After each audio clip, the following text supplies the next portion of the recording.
Hello and welcome back to our rejuvenated Corn-Fed Sports in the Morning here.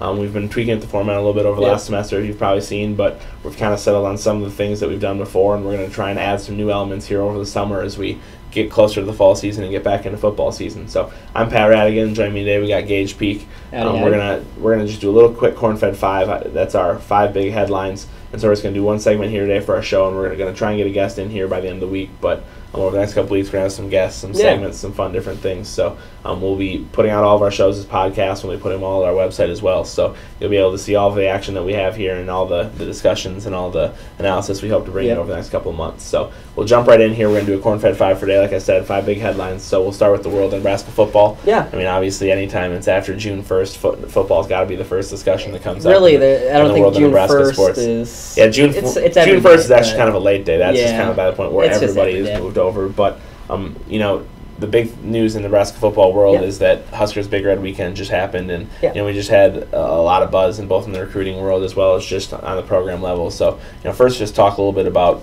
you know, the Huskers Big Red Weekend for people who might not remember or know what that was, but just all the things that kind of encompass that. The Husker Big Red Weekend, basically in nutshells, a big football camp, an elite camp. They have, I mean, quarterbacks, wide receivers, I mean, the whole 9 yards. They got all those guys coming in from around the area, Nebraska, in-state kids as well as kids from out of state like Texas, Virginia, I mean, everywhere. They come in, it's kind of a big camp to see, the coaches see where the incoming recruits or prospective recruits are, and we kind of analysis them, and and it's not just for the sake of, you know, the camp for that stuff, but, you know, you see it on Twitter, you see the impacts, you see people getting ready for it, you know who's going to be making the visits, you know who's going to be in and off of campus and who the coaches are really talking about, and at the same time, you know, they make little hints, they make little notions about the booms. Booms coming and little things like that. And so it's the perception as well. And a lot of people talked about that around sign day this year and about, you know, actually getting the signatures and some of those different things. And so I think that seeing that continue over and seeing that momentum, you know, you saw that impact that it had on some of the kids, that I think that a lot of the people that were surprised with some of the people who actually did give their verbal commitments and some of the people who actually decided to pull the trigger. I think it comes from that momentum. And so I think you see the pictures of the kids sending out and the jerseys in the locker room and those little things, and, you know, they go through that experience. And I think that when you're able to not just harness that, I mean, every visit has that. Every time you get even a letter from a college football team, it's got your picture and their uniform, that kind of stuff. But just to have all the momentum come into one, to hear about, you know, see Twitter blow up for one person who gets who becomes a verbal commitment, and you know, all the people that just pour onto them, and just all that attention. I think that when you see all that stuff come together into a head, that it just makes it that much, you know, it's kind of like an exponential impact there. And so just seeing it all rolled into one is, I think, what's big about it. So it's not just that they had the weekend, that they have people coming in, that I think they're able to roll so many different events and so many different things going on at the same time into one event, is really what sets that apart. So I know that you know, I got some questions to keep you for free, you. Keep you free from having to talk about the recruits, and you can ask me some questions instead. Yeah, definitely. Going into, you know, we gained about 6 or 7 recruits after the weekend. You want to talk about what's the most impactful recruit that we got over the weekend? I think that when you look at this, and we're going to separate this into 2 different areas, and impactful, I'm just going to say that, you know, the long-term effect, the little things you might not know. So this is kind of the sleeper, the guy who's going to have a big impact that people weren't really seeing coming into it. You know, some people might say somebody like Zach Darlington, who, you know, cancels the Ohio State video, quarterback, and quarterback, and you want to see that competition. And people are quick to talk about those kind of things, but the one I'm going to look at is Mick Stoltenberg, an in-state kid, a kid who came in and his rankings really weren't where where they're definitely going to wind up. So, you know, his rankings are going to move up, but even initially people were a little surprised as why his rankings fluxed as much as they did. But it's probably, you know, because he tries at so many positions, and so he tested so many different positions. So people didn't really know where to put his numbers at. But after seeing him in the elite camp with Nebraska last week, that he was able to elevate in the coach's mind from somebody they weren't necessarily sold on to somebody they were willing to offer to. And so then once he gets the offer, that's the quickest decision somebody's ever going to make. But I think to see that sort of confidence in the coaches, and to say, hey, we need to see some things from you. You know what the recruiting process. No one directly knows, because obviously they can't talk about it. But you know that there's back and forth, that coaches are are already starting to critique, are already starting to say, we can fix this, we can do these little things. And so to see somebody come in, to see him have, you know, the versatility that he does, to have the work ethic, and just be able to work on some of those things and then reward him for that hard work, I think is a big deal. And other recruits are going to see that. Other people are going to see that and say, that's faith in the process. And that's, if a coach says you need to get faster and then we're going to recruit you and you improve your 40 time and you still don't get that offer, that makes a big deal. And so I think to see somebody who needed to work, who needed to be sold in the coach's mind, get there and to have the coaches reward that, I think is going to be a big deal for just the perception. Going on with that, I like that you mentioned that it almost shows how patient the Nebraska football coaches are when recruiting kids, especially when they're, he's from Gretna. It's, he's 20 minutes away from here, and they're taking their time, and we didn't actually think, no one really thought that he was going to get an offer after the weekend. Then, he comes in, kicks butt, gets the offer, so that's good to see. But moving on to the next question, going from impactful to most important, you're going to talk about the most important recruit we got. And this one obviously is straightforward, and I know I rambled on the last answer, so I'm going to make this one as short and sweet as I can. Absolutely. But I think that DJ Foster's are obviously signing at this point in the early get. It's not just that he signed, but somebody that offers... signed, committed. Sorry, committed. Yeah. Sorry, I keep making that same mistake. But we got the verbal in there. Right. And so to get a verbal at that point from somebody who had offers from other places, who has offers from Georgia, from Florida, and from some of those different national schools, also on the different coasts, also somebody both Iowa schools. I mean, it's not a big deal, but somebody who everybody's just jumping on just for the sake that we have to take a shot at this kid. So, I mean, you see some people who come out and they have a couple big schools recruiting them, but you just see so many schools and so many major conference schools who are just saying, we had to take a shot at this kid because he's too big to pass up. And to have Nebraska get the early verbal, I mean, that's a big deal. Yeah. And how big he is as well. I mean, already over 6 feet tall, over 300 pounds. Yeah. He's going to be an impact. He's going to be a force in there. So, I mean, that's not even looking ahead to his potential impact on the field. And he's got a brother that plays on the football team already, and Trey Foster. So you think, Trey Foster's doing the workouts in the summer. DJ might be doing those kind of same things to get prepared for the senior season. So it's good to have an older brother already on the football team. To just see and look on from an example. Yeah. So, I mean, just, he's probably always looked up and worked out the same way. And so just somebody who can physically handle that kind of stuff. Right. I mean, that's going to make it a lot easier. Yep. All right, well, we'll move on to a final topic here and just kind of strain another Nebraska football topic. Last football topic of the day. Moving on, Bo Pelini last week announced there will be permanent captains, seniors. They're all seniors next year instead of going by the weekly basis of changing 3 guys or 4 guys, What do you kind of think about the permanent captains to change? I think the big thing is that it's just going to sustain the energy. It's going to sustain that fire. And those guys are going to know that we have to bring it every day, every week, and people are going to know to look at those same guys. Right. So that while it's helped, while they've, kind of ebbed up and downs, and they've been able to turn some things around in recent years because of the other structure, and, it's worked at times. I think that when you see the focus on winning that last game, on winning the game in January, those are things that if you start focusing on it now and you say, I want you 4 to take the reins and to guide us to that goal, to guide us to that win, to guide us to a conference title, I think that it makes it a lot easier for all levels of the leadership structure to just kind of function. And so even emerging guys know that, hey, these are going to be our captains. I got to work with them. I got to work alongside our captains, but I can still be a leader in my own right. So instead of just saying, hey, I want to be a captain, and it's kind of having, it's not a bad competition to say we want to be a weekly captain, but to just know, hey, they're the captains. They're the guys we have to look up to. I have to make my impact felt in other ways than just being named the captain. I think those are big things, and I think that that's something that's going to make a really big impact on how they move forward. As Bo Pelini would say, he wants to keep everyone accountable, or hold the guys accountable. And I think having permanent captains each week, looking at those guys, those are the leaders of the team. That makes everyone accountable. So it'd be a lot better. There's not going to be a lot of question marks next year. It's going to be cut forward right there. Definitely. All right, well, we'll move on here. Obviously, the football still down a little longer, but we'll try to get through the rest of them here. So we'll move on to our second of our corn-fed 5, and we'll go to the world of Nebraska men's basketball. I know that Gage, ever since the Big Ten tournament's been over, has been excited to get back talking about basketball. Really, ever since Tim Miles got hired, I've been wanting to talk about Nebraska basketball. So there we go. So we'll jump on Gage. Just kind of let us know the big news that is developed recently. If you guys haven't saw, we got a new assistant coach, full-time assistant coach. He's our head assistant coach, Kenya Hunter from Georgetown. We kind of stole him away from Georgetown, a top-tier basketball program, and I think looking ahead that this is going to be huge for the national impact for Nebraska basketball looking ahead because, you got a guy who is top assistant coach at a premier basketball school taking a chance coming to Nebraska, whom, never won a NCAA tournament game. Kind of people are questioning his move, but I think ultimately, it's going to be a great great for his career to say, hey, I was at Nebraska.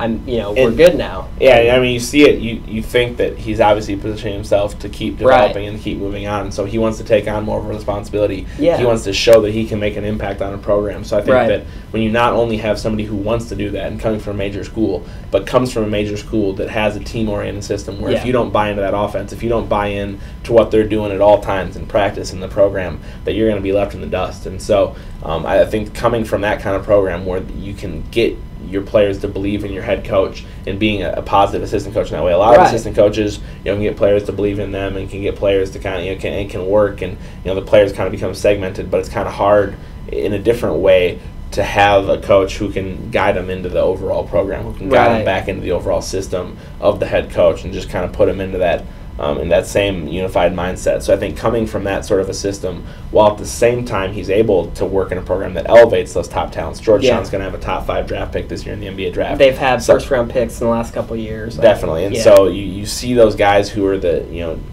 top talents in the nation and premier athletes coming out of high school who become premier NBA draft prospects. I think that seeing that at the same time as being able to guide guys into a team, into a program, is a huge get, and is a huge guy, or not a huge guy, a huge boost for what it's capable of and what the machine. You have the scrappiness. You have the guys who nobody's ever really counted on, who come from Mayville and some of the same places as Coach Miles.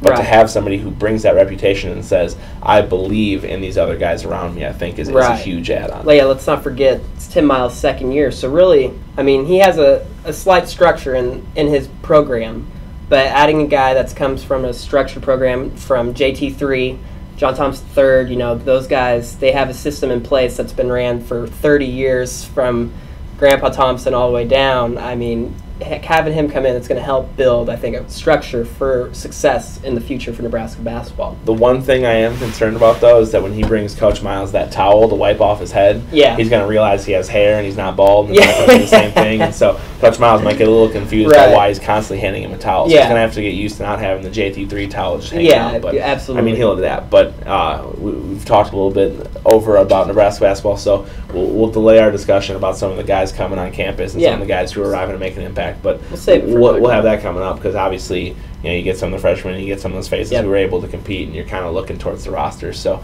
we'll have to have you hold off your energy for just a little bit more. But we'll move on here to our number 3 topic, and it's a little bit late to the game, but it's our first show since the Nebraska softball team's run came to an end. So we want to look to Nebraska softball here in our 3rd topic. So Gage, just kind of set the stage for us. Go ahead. I'm going to ask you a few questions. First of all, this being, like you said, the first show since we played and lost in the College World Series. What is your reaction? You were there in Oklahoma City. You had some sweet pictures. Posted them on Twitter. I saw that. Let's talk about your reaction to everything you saw. I mean, obviously, going in there as a team not hosting a super regional and getting an upset, especially an upset of the number 3 national seed, you don't have really a ton of expectations for win, pushing it. I mean, they would have liked to have gotten a win. They would have liked to have done some better things on the field. But I think that when you look at what they did, and when you look at, it's just a couple of swings from a Washington team that has, some of the elite hitters in the game. It's, going with the number 2 national seed in Florida all the way into the 15th inning and doing some of those different things. I think it is kind of on the same level. There's no moral victories. There's no things you take away on that stage. But at the same time, to make that impact, to show that our talent, our swings, our pitchers are going to match up with anybody. Nobody was looking at Nebraska at that point as saying, oh, well, Nebraska's not going to be able to do this, and Florida's going to dominate them here, and they have no chance here, and doing these different things. So to just match up and just say, what's Florida going to do to score? What's Florida going to do to keep them off? Because they have no way to shut Nebraska out at this point, because Nebraska's not going to give up, and they're not going to stop swinging, they're not going to stop producing runs. And so I think just that national impact of being able to come in and say, hey, our freshman pitcher, our junior pitcher, threw at you all game. Our freshman, sophomore, junior hitters and our senior hitters came up with the biggest hits and the biggest runs when we needed. So just having that, the production throughout the entire team and doing it on the national stage, I think is huge to just talk about already the talent that's at Nebraska and where they're going with the program. Absolutely. We'll have kind of move ahead with those. And like you said, I mean, 0-2 record is probably the best performance you're going to get out of a team with an 0-2 record in the World Series. I mean, that close to getting a win. But moving on to that, What is the overall impact, do you think? National impact, what do you think that how we played in the World Series, how do you think that affected the national scene with softball? I think when you see Nebraska there alongside a Michigan team in the Big Ten and kind of giving them another look, everybody talks about the two conferences, the SEC, the Pac-12, and just how they just dominate everything. Nebraska just went, they took down Oregon and they hadn't even lost at home to that point.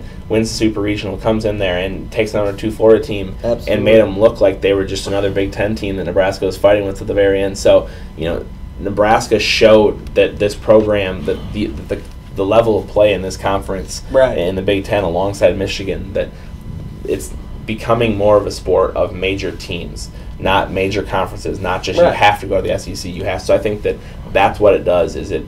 I don't want to say that Nebraska needs to go more places because they've shown to players on the roster they can be successful, and we'll get to that. Right. But I think that when you just look at what they've shown to potential recruits, to future generations, to coaches, to the NCAA committee, to all those different things, to preseason voters, that's a huge deal because Nebraska was picked 64th preseason this year, and that's the reason why they didn't move up in the rankings. They had the reputation, they had the RPI, they had the numbers to host a super regional, like I said in the column, but they didn't because they weren't ranked going into it. So I think it's their perception, hey, you need to put these Huskers in the top 25 next year, and you need to remember this team, I think, is going to be big for the movie. Let's not forget that, you're talking about how in Michigan, Nebraska giving Michigan a chance, you're, competing against them. Let's not forget that Michigan and Nebraska both were not in the Big Ten championship game here in Lincoln. So hopefully, moving forward, the Big Ten can build on that, and that actually might, with more teams getting better in the Big Ten, that might actually help Nebraska. Yeah, and there's a lot more parity in all women's college sports as it's creeping in. So you're going to see more of those upsets and see some of those things. Absolutely, but now, last question. Go ahead. Before, I'm not going to interrupt you, but I am going to interrupt you. But last question. Looking forward, you lose Brooke, you lose Courtney, you lose a couple of the key seniors, but we got a lot of talent coming back. Talk about, looking forward, what do you expect from the program? Yeah, and this is just one thing that I especially want to talk about because one of the things that I heard people talking about is, imagine what Nebraska is going to add for freshmen next year and how they're going to look in 2 years and how they're going to look in 3 years. And that's what everybody's talking about. Let's not forget that. I wanted to ask them what they're going to look like next year. And I wanted to talk about, you see some of those players, you see Alicia Armstrong, who you could hear them gasping when she throw it down to first. A defensive. And then she lays it down, and people are just wondering how she can move that fast and be that big and that physical. And then you have Emily Lockman coming in and just showing that she's absolutely fearless, and what she did against Oklahoma during the regular season and some of those different things. So I think that Nebraska is going to be good, and that's not even mentioning Taylor or Tatum Edwards, which is nuts because one's a Big Ten pitcher of the year. One of them was one of the few players not on Tennessee or Oklahoma to make the all-tournament team. And so there's just there's going to be senior leadership next year. There's going to be, a couple juniors who are underneath that are just playing roles. There's going to be a strong sophomore class that's just experienced now to a different level. And it's going to be a team that's going to come in ranked. If they're not ranked in the top 15, top 10, it's an injustice. But by the end of the year, they're going to be looking to host a super regional. They're going to be, they're driven to do that. And everybody talked about how from the beginning of this year, the freshmen are saying, well, why can't we get to the Women's College World Series? And everybody's like, well, why can't we? And they did. So if they start saying now, why can't we host a super regional? Why can't we win at the Women's College World Series? Why can't we win the whole thing? That's how you take those steps. And it only takes a year. It only takes one spark, and they had their spark this year. So next year you're going to see a different team. You're going to see a really driven team. Just looking forward real quick. Next year, women's sports going to be loaded in Nebraska between volleyball, basketball, bowling, softball. everything. And that right there is what we call transition, folks. Because in number 4, we're moving into volleyball. So Gage sets it up perfectly for looking at volleyball next. I know we're kind of going long here, so we'll have to hustle through these last couple. Real quick though, to talk about volleyball, we have some. We'll start out here. I want to start out talking about the success on the national level, national team level. Go ahead and talk about that before we talk about going into next year for all the new recruits and players we have. Definitely. I think that the first thing you got to notice is that Caleb Anworth was the only libero selected on the number 1 USA women's senior national team's debut tournament under new coach Karch Karai. So she got to go to the Pan Am Cup. They got their two-peat. They repeated. So she did well. She was actually the receiver of the tournament. So she had 7 receipts and 8 digs in the final match. So she just kind of provided some stability there, and she really impressed in that role. And I think that what I really think is important about this is that you see hitters. You see Nebraska have some of their big names come on the national level, but you don't really see too many All-Americans, or not even just All-Americans, but all-conference selections in that libero slot for Nebraska. And you always have the big names, the hitters, the setters who can contend at the net, but getting the defensive mindset and having some of the players they've had in her spot since then, I think that Nebraska there's no reason why we can't have one of the top liberos every single year in the Big Ten in the nation. And so I think that having a player like Kayla on that level, showing that Nebraska can have defense, not just blocking, not just the big hitters, but they can develop liberos, they can develop talent across, and with the coaches they have, I think it's important to kind of get that perception that they have all sorts of skilled players. And so Kayla representing for the Huskers is a big deal on that stage. And then also on the same stage, Amber Rolfson was selected as one of the 12 players on the women's junior national team.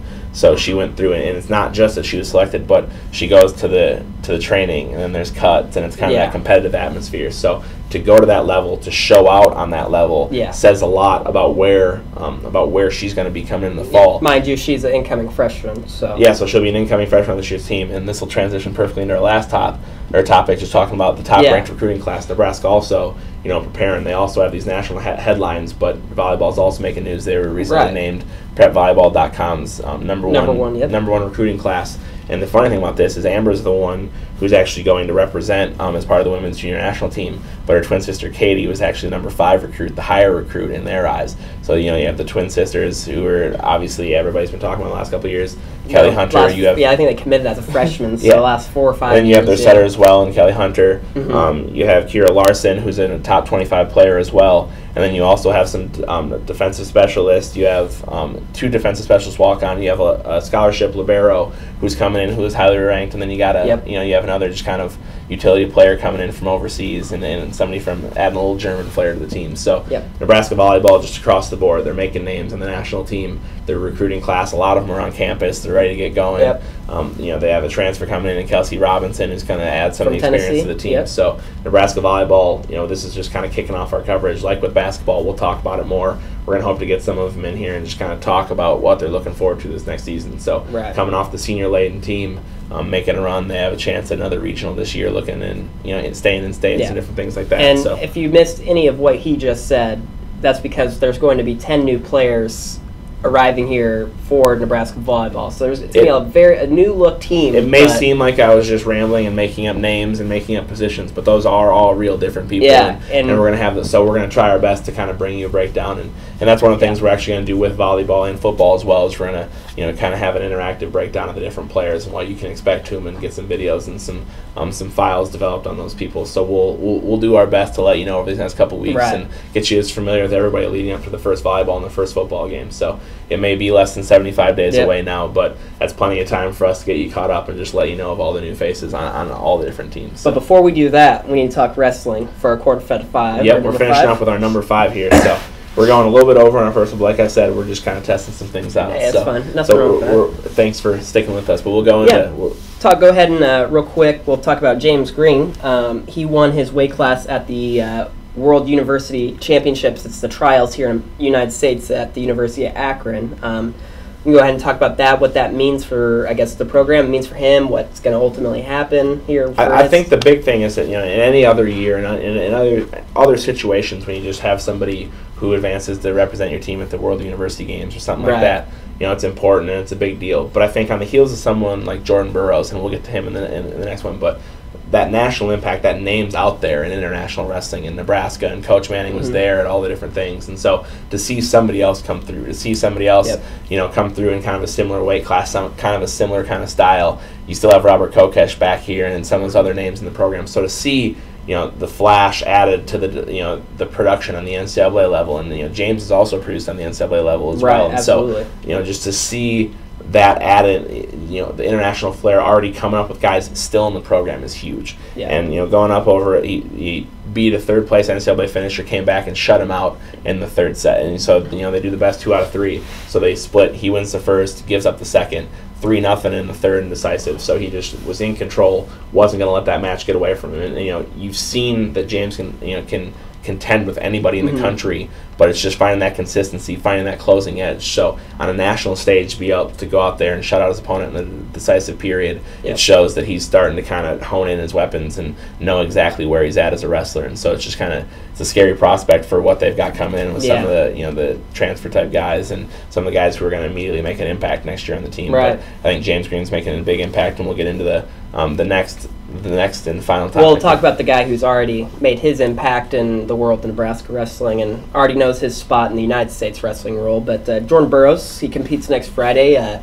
He didn't have to compete in the tournament, but he already is in the championship match. So go ahead. And talk about the tournament's still even going on too. Yeah. So they got the tournament down there in Stillwater. It's a loaded weight class, and what's important about this is not just that Jordan Burroughs is trying to keep going and trying to keep representing the United States on the world stage and advance to another international event.